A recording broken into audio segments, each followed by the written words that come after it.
Assalamualaikum, salam sejahtera untuk kita semua. Wah, ini kita mau belajar tentang ekonomi ya, tapi beda dengan yang lainnya. Kita belajar tentang, mari kita menyelami belajar ekonomi di masa pandemi. Bagaimana caranya? Ya, dengan cara asik-asik. Karena ini masalahnya hitung-hitungan tentang pendapatan nasional.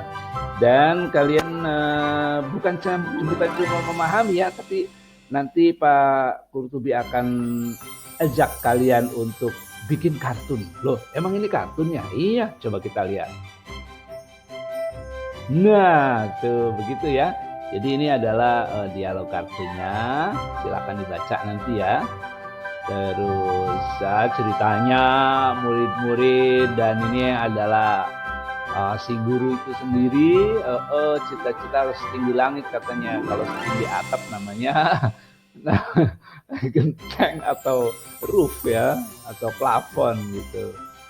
Oke, dia nggak sabar tuh, pengen tahu caranya. Nah, ini bagaimana Pak Kur? Hitung pendapatan nasional itu udah nggak sabar. Ya, katanya dia sendiri manfaatnya. Nah, bener nih kata si Linda. Dasar malas, di modul 6 kan sudah ada pakai C itu, tulisan manfaatnya, caranya dan sebagainya udah lengkap ya. Betul banget. Baiklah, kalau kamu masih mendapat dana PIP, artinya kamu masih belum mampu orang tuamu biayai sekolah.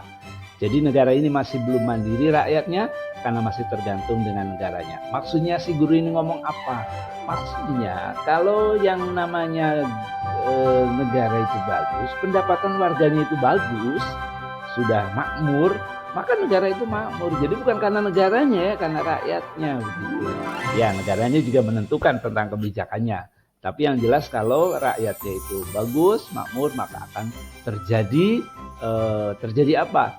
Akan terjadi kemakmuran. Jadi kalau masih menggantungkan pemerintah artinya masih butuh bantuan. Oke. Nah, BPJS hari ini mengumumkan GDP Indonesia itu PDB-nya meningkat 1,01%, dikit ya, year on year. Jadi dihitung per tahun, lalu proyeksi sampai tahun akhir itu katanya bakal 3,7% sampai dengan 4,5%. Nah, ini persennya dari mana? Ditanya tuh sama si Linda ini, anak yang agak serius dia baca. Kalau baca serius dia kalau memahami itu. Tapi Pak Kur bilang Indonesia diprediksi GDP-nya naik 4,3%. Nah, persennya dari mana? Nah, ini kan ada laporan nih sebelah sini. Pertumbuhan ekonomi Indonesia triwulan tahun 2020 kemarin itu adalah berapa ini? 15,434,2 triliun.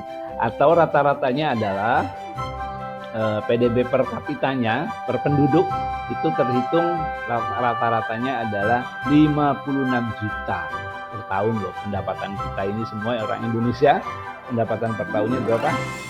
56 juta atau 3,911. Coba bandingkan dengan negara mana yang banyak ya? Yang se-Indonesia misalnya Argentina ya. Atau PDB Malaysia 2020 5,6. Malaysia tumbuh PDB real 2021.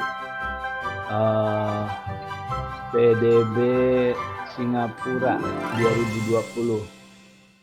2020 berapa dia? Itu 59 juta US dollar.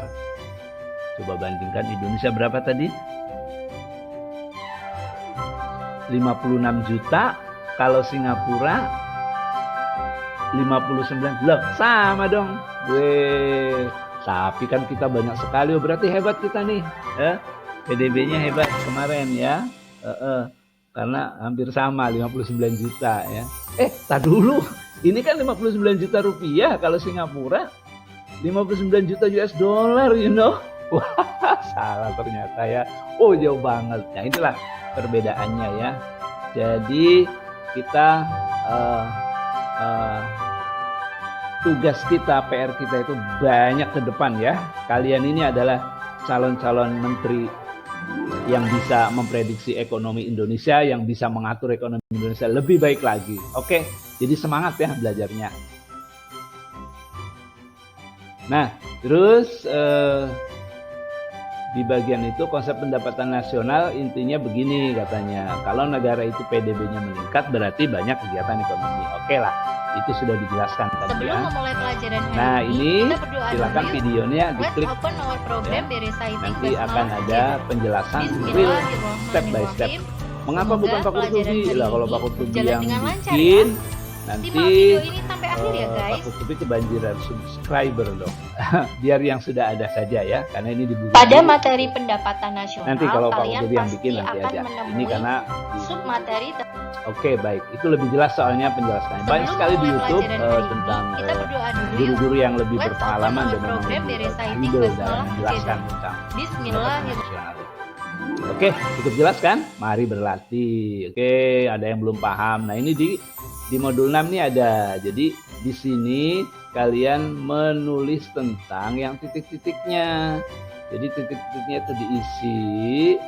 Misalnya GDP, itu kan rumus-rumus di modul sudah ada tuh. Kalau mencari GDP bagaimana? Di video sudah jelas sekali dijelaskan di situ. Kalau mencari rumus apanya gitu kan cuma penjumlahan pengurangan. Tinggal logikanya mainkan saja. 5 sama dengan 3 ditambah 2. Berarti kalau mau mencari 2, ya pasti 5 dikurangi 3 gitu aja. Kalau mau mencari 3 dari rangkaian 5 3 2, ya 5 dikurangi 2. Gitu ya. Oke, nanti dikumpulkan ini. Banyak yang belum tugasnya belum selesai. Next. Nah, ini ada tugas berikutnya. Tugas berikut buatlah kartun lanjutannya ya. Ganti nama, link hasilnya di-share di Setara Daring. Nah, jadi kita bakal bikin kartun lagi kayak gini. Gampang kok caranya. Nah, ini 3 metode menghitung pendapatan nasional. Ini yang pembelajaran hari ini ya. Metode 1 produksi, ini sudah ada contohnya. Ini sudah ada rumusnya. Contohnya bagaimana, Kak? Tuh ditanya tuh sama temennya. Nah, kamu harus bikin di sini contohnya. Diketik aja ya. Caranya agak tinggal ketik adalah. Nanti di situ edit-editnya ada. Tinggal masukin teks, diatur teksnya, warnanya ya. Kalau mau dimasukin grafik tinggal elemen, jangan lupa elemen. Kalau belum puas cari caranya di YouTube banyak. Kemudian di sini tuh metode kedua pendapatan. Metode menghitung pendapatan nasional dengan pendekatan pendapatan. Rumus pendapatan nasional dengan pendekatan pendapatan adalah sebagai berikut. Kamu cari rumusnya ya. Pelajari lagi modulnya, lihat videonya. Itu kamu tulis di sini. Contohnya bagaimana, Kak? Nah, berarti di sini tulis tuh contohnya. Ya, kalau kamu cari-cari susah ya cobalah di internet dicari. Maksudnya mau ngarang-ngarang susah ya. Jadi dentet kemudian paste di sini atau melihat video kemudian kamu bikin di sini. Perhitungannya, soalnya bagaimana, perhitungannya bagaimana. Seperti itu ya. Baru kemudian yang terakhir metode pengeluaran. Di metode pengeluaran ini kalian nanti akan membuat bagaimana caranya. Oke, akhirnya selesai kan gitu. Ya, demikian. Terima kasih.